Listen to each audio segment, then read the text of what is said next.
지난주 이 본문 말씀으로 새벽 기도회를 인도하면서 이 시점에서 온 성도들과 함께 이 말씀을 다시 한번 나누면 좋겠다는 생각이 들었습니다. 지금 이 시대를 살아가는 크리스찬인 우리에게 이 본문이 꼭 필요하다는 생각이 들어서 오늘 이 말씀을 가지고 여러분들과 함께 은혜 나누기를 원합니다. 오늘 이 말씀을 통해 우리가 걸어가는 이 신앙의 길을 다시 한번 묵상하는 우리 귀한 시간이 되기를 주님의 이름으로 간절히 소망합니다. 세상에는요, 항상 진짜와 가짜가 공존합니다. 세상에는 항상 진짜와 가짜가 있는 거예요. 특별히 그게 좋은 것이라면 좋은 것일수록 그것에 대한 가짜는 더욱 많아지기 마련입니다. 명품에 대한 가짜는 있어도요, 싸구려 상품을 누가 가짜로 만들겠어요?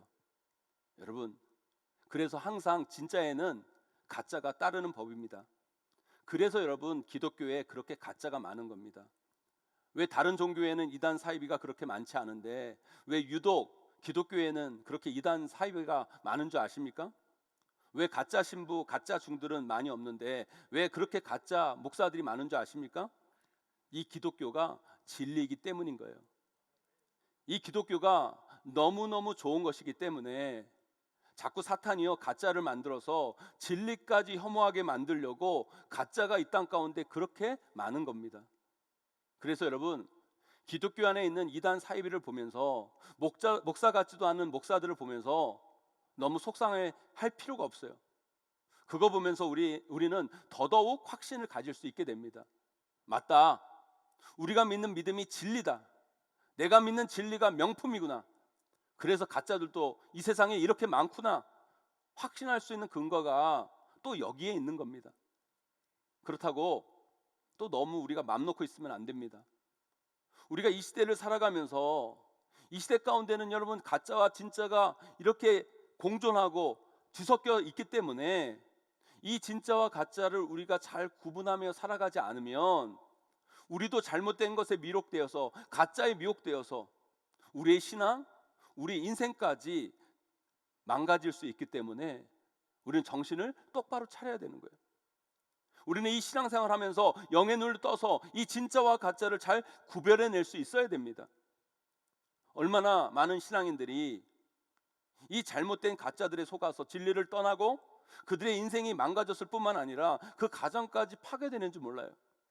이건요, 비단 오늘만의 문제가 아닙니다. 초대교회 안에도 이 이단 사이비 거짓 선지자의 문제가 얼마나 심각했는지 몰라요. 사도 바울이 쓴 편지 바울 서신을 읽어보세요. 곳곳에서 사도 바울이 이단 사이비 거짓 선지자에 대한 경고를 끊임없이 하고 있는 것을 보게 됩니다. 이 문제는요, 오늘날의 문제가 아닙니다. 하루 이틀의 문제가 아닙니다. 과거로부터 내려온 고질적인 문제가 이 문제예요. 그래서 우리는 이 혼돈의 시대일수록 더더욱 영적으로 깨어 있어야 돼요. 그리고 진리를 온전히 분별하여 이단 사이비에 속지 않고 거짓 선지자에 미혹되지 않고 우리의 신앙, 우리의 교회, 우리의 가정을 지킬 수 있는 영적 능력을 우리가 키워가야 돼요. 저는 우리 용인제일교회 모든 성도들이 영적으로 깨어 있어서 복음의 참된 진리를 잘 분별하여 온전한 신앙인으로 세워지기를 주님의 이름으로 간절히 축원합니다. 그런데 한편으로 어떻게 보면 이런 진짜와 가짜를 분별하는 건 오히려 쉬울 수가 있어요. 그런데 진짜 분별하기 어려운 건 뭔지 아십니까, 여러분? 내가 가짜가 되어가는 거예요. 내가 가짜가 되어가는 거. 이게 심각한 거예요. 이름은 진짜인데 진짜로 시작을 했는데 내가 자꾸 변질되어서 내가 가짜가 되어가고 내가 자꾸 이상하게 되어가는 것, 그래서 내가 진리로부터 멀어지고 하나님부터 멀어지는 것, 이게 정말 무서운 거라는 거예요. 우리 오늘 말씀 21절에서 23절 말씀 함께 읽어보도록 하겠습니다. 함께 있습니다. 시작. 나더러 주여 주여 하는 자마다 천국에 들어갈 것이 아니요 다만 하늘에 계신 내 아버지의 뜻대로 행하는 자라야 들어가리라.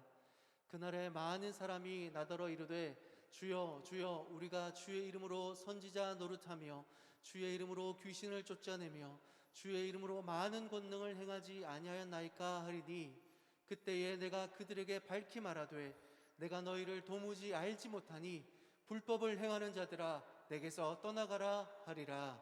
아멘. 여러분, 이 말씀 너무너무 무서운 말씀 아닙니까? 이 말씀 너무너무 두려운 말씀 아니에요? 아니, 주의 이름을 가지고 평생을 살아갔어요. 성도라고 평생을 살아갔어요. 교회라고 그러고 주의 이름을 가지고 봉사하고 전도하고 살았는데 나중에 하나님이 모른다고, 아니라고 그러세요. 이거 얼마나 무서운 이야기입니까? 이런 일이 우리에게 벌어진다면 이것처럼 큰 충격이 어디 있겠어요? 그래서 우리가 이 혼돈의 시대를 살아가면서 진짜와 가짜를 구별하는 것도 너무너무 중요한 것이지만 우리 인생에서 정말 중요한 것은 뭔지 아십니까? 나 자신이 가짜가 되지 않는 거예요. 우리가 잘못되지 말아야 된다는 거예요. 우리가 진리로부터 멀어지면 안 된다는 겁니다. 죄송한 말씀이지만 성도도요, 진짜 성도가 있고 가짜 성도가 있어요. 이름은 둘 다 성도예요. 크리스찬입니다. 근데 어떤 성도는 진짜 성도고요, 어떤 성도는 이름만 있는 성도가 될 수 있어요. 마치 이런 거죠. 아버지가 있어요. 아이를 낳았으니까 아버지죠. 그 이름은 아버지입니다. 근데 아버지란 뭡니까? 가족을 부양하고 가정을 책임지고 아내와 가족을 지키고 돌보고 사랑하는 게 아버지 아니겠어요? 그런데 아버지라는 사람이 매일 술 먹고 들어와서 밥상이나 엎고 마누라와 자식들을 구타하고, 이게 정말 아버지일까요? 자식을 낳았다고 다 아버지입니까? 그 아버지는요, 아버지라는 이름에서 시작했지만 가짜 아버지가 되고 만 거예요. 사랑하는 성도 여러분, 저는 우리 용인제일교회 성도님들만큼은 제발 진짜로 살아가시기를 소망합니다. 성도로 시작했으면 끝까지 성도이기를 축원합니다.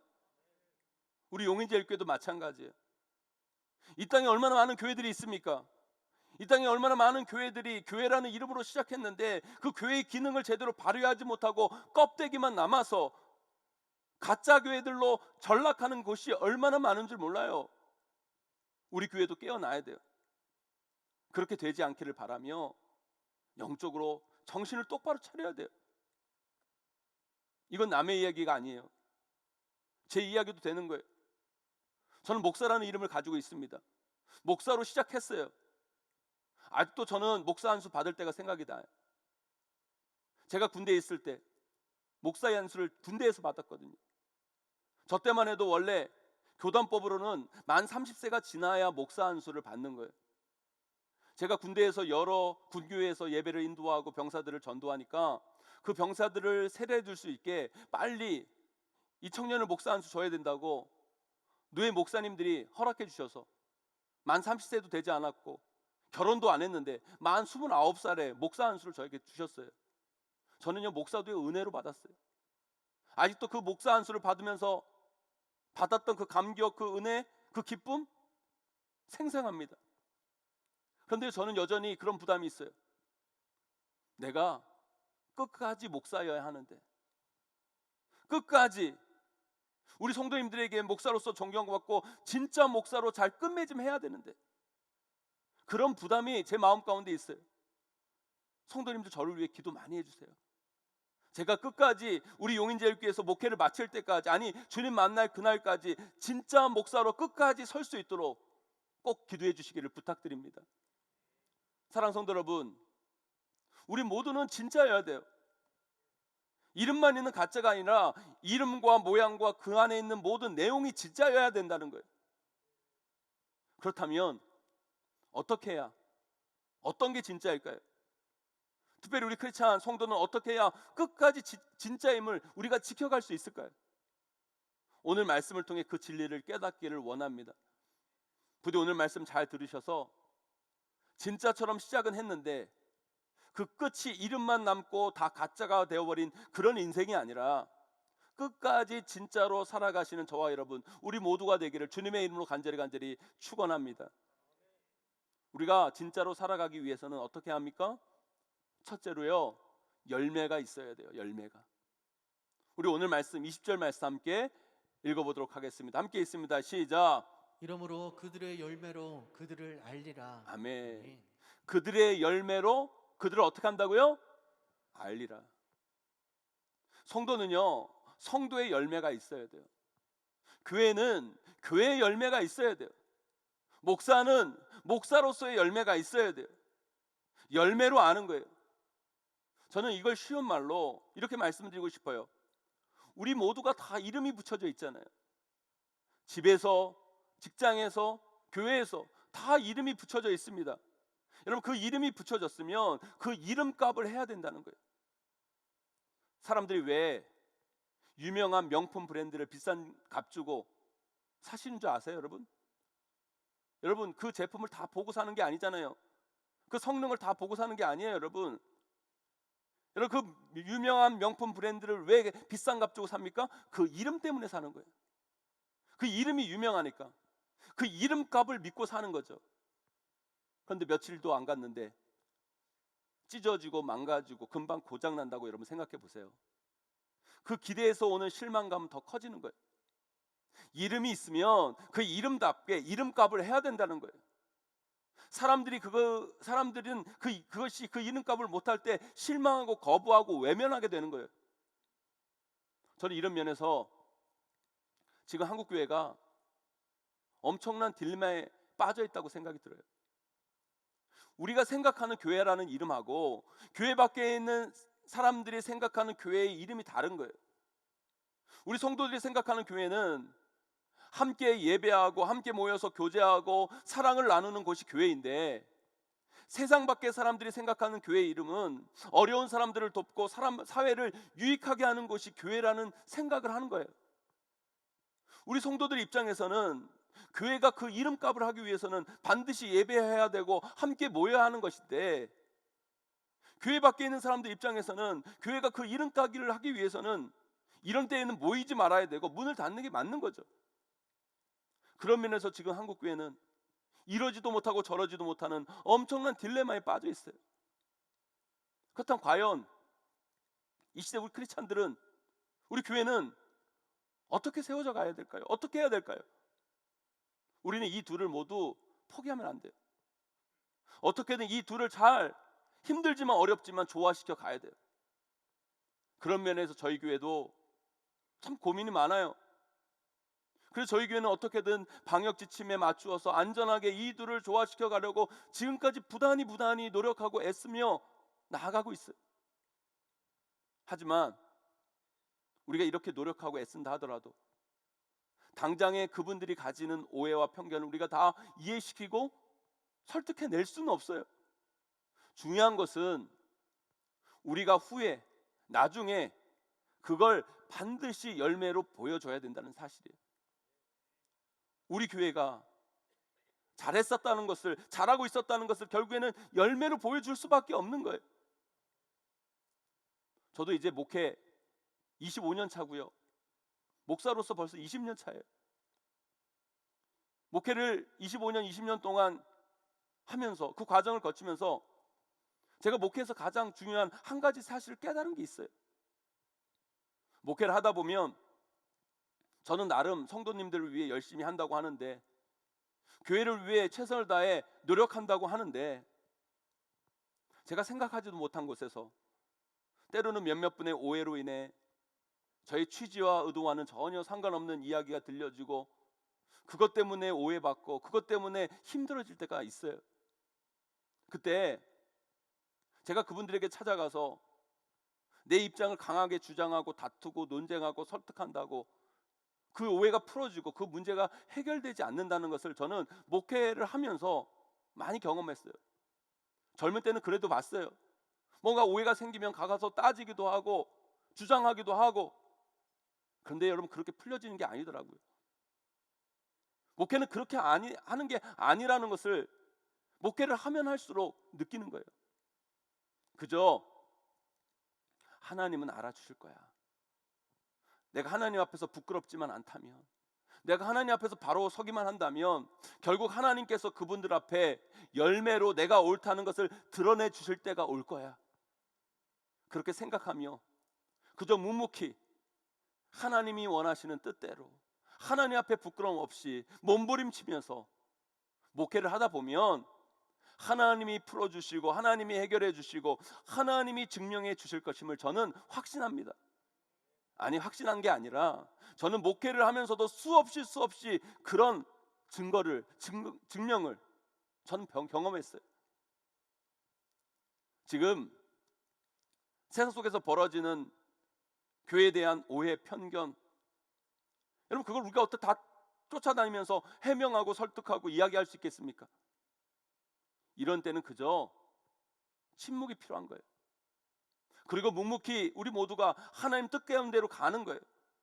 여러분 한 분 한 분이, 그리고 우리 교회가 하나님 뜻대로 하나님 앞에 부끄럽지 않는 모습으로 몸부림치면서 어떻게든 하나님 앞에 바로 서기 위해 한 걸음 한 걸음 삶의 길로 나아간다면 결국에는 어느 때인가 하나님께서 이 오해를 모두 풀어주시고 분명 열매로 그걸 증명해 주신 그날이 분명히 우리 가운데 찾아올 것임을 여러분 믿으시기를 간절히 축원합니다. 사랑하는 성도 여러분, 진짜는요 결국 열매로 증명되어야 하는 거예요. 다른 방법이 없어요. 저는 우리 교회가 진짜 교회가 됐으면 좋겠습니다. 그리고 우리 교회에 속한 우리 성도님들 한 분 한 분 모든 성도님들이 진짜이기를 바라고요. 특별히 저부터 제가 진짜 목사가 되기를 소망합니다. 그러기 위해 우리 모두 입은 닫고 삶으로 보여줘야 돼요. 하나님이 원하시는 삶을 살아가셔야 돼요. 결국 그 삶이 가까운 미래에 열매로 나타날 것이고 그 열매를 보고 많은 이들이 우리 교회를, 우리 성도님들을, 여러분들을 이해할 날이 분명 찾아오게 될 거라는 거예요. 사랑하는 성도 여러분, 우리 모두 진짜로 살아갑시다. 진짜는 반드시 열매가 있습니다. 아니, 반드시 열매를 맺어 가야 됩니다. 그 열매를 맺기 위해 하루하루 하나님 앞에서 부끄럼 없이 하나님 말씀대로 뜻대로 살아가기를 소망합니다. 그런 자에게 반드시 하나님은 어느 날 그 삶의 열매를 보여주실 것이고 그 열매를 통해 진짜임을 세계 만방 가운데 증명해 주실 거예요. 그때를 소망하며 묵묵히 주님의 길을 걸어가시는 저와 여러분, 우리 용인제일교회가 되기를 주님의 이름으로 간절히 축원합니다. 두 번째로요, 진짜로 살아가기 위해서는 좁은 문, 좁은 길을 쫓아가야 돼요. 우리 오늘 말씀 13절, 14절 말씀 함께 읽어보도록 하겠습니다. 함께 있습니다. 좁은 문으로 들어가라. 멸망으로 인도하는 문은 크고 그 길이 넓어 그리로 들어가는 자가 많고 생명으로 인도하는 문은 좁고 길이 협착하여 찾는 자가 적음이라. 아멘. 여러분 영어 회화 공부해 보신 분들 여기 계십니까? 영어를 좀 잘해서 외국인들과 자유롭게 대화하고 의사소통 해봐야 되겠다고 학원을 끊거나 인터넷 사이트를 들어가서 영어 회 공부 한번 해보겠다고 결단하신 분들 여기 계실지 모르겠어요. 한 해가 시작하면 영어 공부 해봐야 되겠다고 결단하고 그런 것들을 많이 하시는 분들이 계실지 모르겠는데요. 영어 공부를 하겠다고 이렇게 인터넷 사이트에서 그런 것들을 찾아보면 수많은 학원들, 사이트들, 거기서 이런 내용들로 광고를 막 합니다. 영어회화 100일 완성. 야, 너도 할 수 있어. 막 그러면서 6개월 만에 프리토킹 가능. 드라마 보면서 영어 회화 배우기. 가만히 듣기만 해도 저절로 되는 영어. 수많은 영어 광고들이 있어요. 그런데요, 나이 들어 영어 공부를 조금 해본 제가 감히 여러분들에게 말씀드려요. 영어 결코 쉽게 되는 게 아니에요, 여러분. 그냥 듣기만 해도 저절로 된다? 드라마만 봐도 영어가 트인다? 그럼 다 거짓말이에요, 여러분. 외국인하고 정말 대화하면서 외우고 노력하고 쓰고 수고하고 땀 흘리고 시간을 내고 거기에 나의 열정과 에너지를 쏟아야 여러분 그게 되는 거지, 세상에 저절로 되는 건 하나도 없는 거예요, 여러분. 그렇게 광고하는 것은 일단 믿지를 마세요, 여러분. 다 과대 광고, 거짓 광고예요. 그런데 가가지고 여러분 다 돈 낭비하는 거예요, 여러분. 우리 신앙도 마찬가지예요. 진짜 성도가 되려면 절대 쉽게 되는 게 아니에요, 여러분. 편하게 되지 않아요, 여러분. 십자가의 길은 그리 쉬운 길이 아닙니다. 여러분 착각하지 마세요. 그 신앙의 길, 진짜가 되는 길은 좁은 길이에요. 힘든 길이에요, 여러분. 그 길을 걸어가야 우리가 진짜가 될 수 있어요, 여러분. 그러나 여러분, 그렇다고 또 너무 무서워하지 마세요. 신앙의 길은 좁지만 힘들지만 우리는 그 길을 기쁨으로 걸어갈 수 있는 거예요. 제가 전에 산악자전거 타는 사람들 이야기를 해드렸잖아요. 제가 옛날에 TV를 보면서 이 산악자전거 타는 사람들을 본 적이 있어요.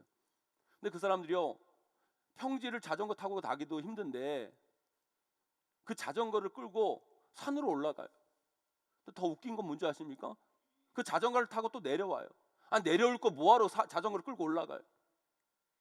그런데 그 산길을 자전거로 타고 내려오니까 얼마나 험합니까? 진흙탕도 있고 돌도 있고, 그러니까 막 걸리고 넘어지기도 하고 땀을 뻘뻘 흘리고 흙탕물에 채이기도 하고 막 쓰러지고 넘어지고 힘들어 미치겠다고 막 그래요, 가면서. 근데 내려와서는 뭐라고 그러는지 아십니까? 너무 좋았대요. 너무 익사이팅했대요. 너무 재밌었대요. 오늘 도로는 너무너무 좋은 길이었다는 거예요. 그게 무슨 좋은 길이에요? 여러분, 우리 신앙의 길이 그런 거예요. 우리 신앙인의 길은 좁아요. 힘들어요. 어려워요. 그러나 우리는 그 길을 기쁨으로 걸어갈 수 있어요. 즐길 수 있어요. 익사이팅하게 가는 거예요. 그게 우리의 신앙인의 길이라는 거예요, 여러분. 저는요, 하나님께서 이 코로나를 통해 우리 성도들과 우리 한국교회 교회들에게 주시는 메시지가 분명히 있다고 생각이 들어요. 우리가 이 한국에서, 특별히 이 남한에서 신앙생활을 하면서 말씀으로는 우리가 그런 얘기 많이 들었잖아요. 신앙은 좁은 길을 걸어가는 거다. 넓은 문이 아니라 우리가 좁은 문으로 들어가야 된다. 머리로는 많이 듣고 설교로는 많이 들어왔어요.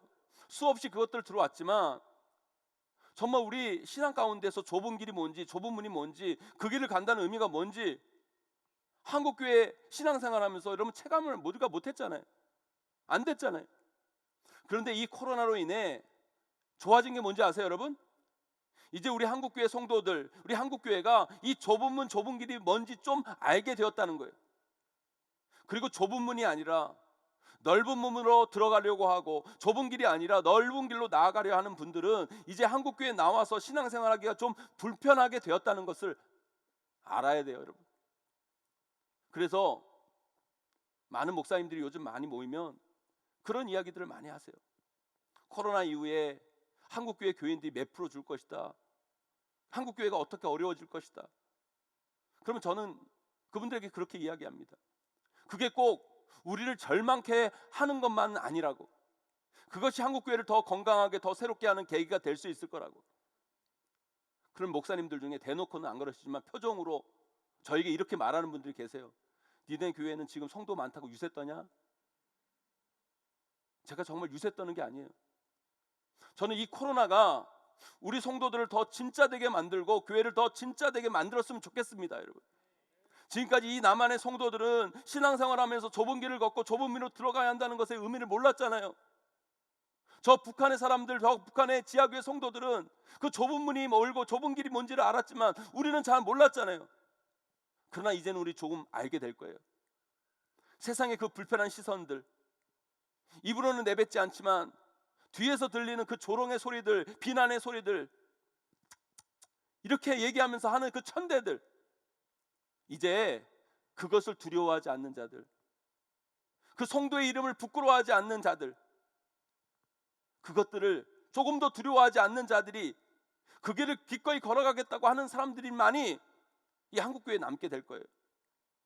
그것을 통해 성도는 더 진짜가 되어가고, 그 진짜 성도를 통해 교회는 더 건강해지고 강해지고, 그러면 우리는 이 위기는 한국교회의 위험이 아니라 세운 기회로 우리 모두를 분명 다시 태어나게 만들 줄 믿습니다. 사랑하는 성도 여러분, 그러기에 제가 우리 성도님들에게 꼭 부탁드리고 싶은 말씀이 있어요. 이 코로나가 우리의 가짜됨을 증명하는 것이 아니라 우리를 진짜로 다시 거듭나게 하는 계기가 되기를 바랍니다. 이 코로나로 우리가 낙오자가 되는 것이 아니라 하나님이 찾으시는 남은 자들이 다 되시기를 소망합니다. 저는 우리 용인제일교회가 하나님 마지막 때의 사명을 맡길 수 있는 그런 진짜 교회가 되기를 바라요. 우리 용인제일교회 다니는 성도님들 한 분 한 분이 하나님이 찾으시는 그 한 사람이 되기를 소망합니다. 그러시기를 원한다면 여러분 좁은 길을 마다하지 마세요. 좁은 문으로 들어가는 것을 두려워하지 마세요, 여러분. 그 길 끝에 반드시 하나님의 영광이 있습니다. 그 좁은 문으로 들어가야 그 영광의 하나님을 만날 수 있는 거예요. 우리 모두 진짜가 됩시다. 진짜로 살아갑시다. 진짜 교회, 진짜 성도들이 되어서 우리 모두 어떤 것에도 흔들리지 말고 그 좁은 길을 기쁨으로 익사이팅하게 걸어가시기를 주님의 이름으로 간절히 축원합니다. 결론으로 이 말씀을 읽고 오늘의 말씀을 끝을 맺으려고 합니다. 우리 오늘 말씀 24절부터 27절까지 큰 목소리로 함께 읽어보도록 하겠습니다. 함께 있습니다. 시작. 그러므로 누구든지 나의 이 말을 듣고 행하는 자는 그 집을 반석 위에 진 지혜로운 사람 같으리니 비가 내리고 창수가 나고 바람이 불어 그 집에 부딪히되 무너지지 아니하나니 이는 주추를 반석 위에 놓은 까닭이요 나의 이 말을 듣고 행하지 아니하는 자는 그 집을 모래 위에 지은 어리석은 사람 같으리니 비가 내리고 창수가 나고 바람이 불어 그 집에 부딪힘에 무너져 그 무너짐이 심하니라. 아멘. 지금 한국교회 가운데 비가 내리고 창수가 나고 바람이 불어오고 있어요. 그러나 그 비가 오고 창수가 나고 바람이 불어도 무너지지 않는 교회인가? 아니면 그것에 힘없이 무너지는 교회인가? 그것이 바로 진짜와 가짜를 구별해내는 거예요. 지금 우리 성도들 삶 가운데, 신앙 가운데 비가 내리고 창수가 나고 바람이 불고 있어요. 그때 무너져 버리는 성도? 아니 거기에 흔들리지 아니하고 든든하게 서 있는 성도? 그것에 따라 진짜와 가짜가 구별되게 되어 있습니다. 저는 확신합니다. 한국교회는 쉽게 무너지지 않습니다. 왜요? 아직 이 한국교회는 반석 위에 세워진 교기한 수많은 교회들이 있기 때문입니다. 비바람에도 전혀 흔들리지 않는 굳건한 진짜 성도들이 이 한국교회 가운데는 있기 때문에 한국교회는 무너지지 않아요. 그러나 우리 교회가 그런 교회가 되기를 바랍니다. 우리 성도들이 그런 진짜 성도들이 되기를 원합니다. 비가 내리고 창수가 나고 바람이 불어도 흔들리지 않고 든든히 서 있는 교회와 성도들, 그것이 바로 진짜인 것입니다.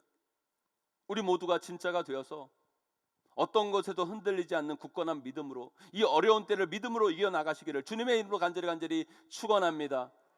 이제 말씀을 맺습니다. 이 세상에는요 늘 진짜와 가짜가 공존합니다. 왜 가짜가 있습니까? 정말 좋은 진짜가 있기 때문에 가짜가 있는 거예요. 이 세상을 살아가면서 그렇기 때문에 우리는 진짜와 가짜를 구별해낼 수 있어야 되고 늘 진짜 편에 서야 되는 거예요. 그리고 여러분들이 진짜가 되셔야 됩니다. 그러기 위해 오늘 말씀 붙잡으세요. 진짜는 열매로 아는 겁니다.